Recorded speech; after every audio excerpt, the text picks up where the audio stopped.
முன்னாடி வீடியோவில் சொல்லியிருப்பேன், இந்த saree வந்துட்டு நான் கட்டி காமிக்கிறேன், ப்ளவுஸ் வந்துட்டு ஃபிட்டிங் எப்படி இருக்குன்னு பார்த்துட்டு சொல்லுங்கள் அப்படின்னு சொல்லிட்டு. சரி ரொம்ப நாள் தள்ளி போட வேணாம், இன்றைக்கே இந்த saree கட்டி காமிக்கலாம் அப்படின்னு சொல்லிட்டு இன்றைக்கி கட்டியிருந்தேன்.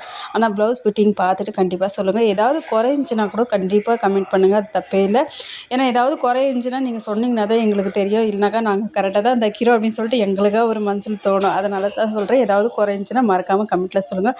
பேக் ஃபிட்டிங் வந்துட்டு இப்படி தான் இருக்குது. நான் எப்படி ப்ளவுஸ் போடணும் அதுமாரி தான் ஃபிட்டிங்காக தைச்சிருக்கேன். எனக்கு எப்படி தோணும், எனக்கு எப்படி தேவையோ அப்படி தான் தைச்சிருக்கேன். எனக்கு இந்த saree ரொம்ப ரொம்ப பிடிச்சிது. எனக்கு ஏதோ ரொம்ப நல்லா இருக்கிற மாதிரி எனக்கே தோணுச்சு. பட் ஆனால் எப்படி இருக்குன்னு மறக்காமல் கமெண்ட்டில் சொல்லுங்கள். saree நல்லா இருக்கா நல்லா இல்லையா எனக்கு அப்படின்னு சொல்லிட்டு.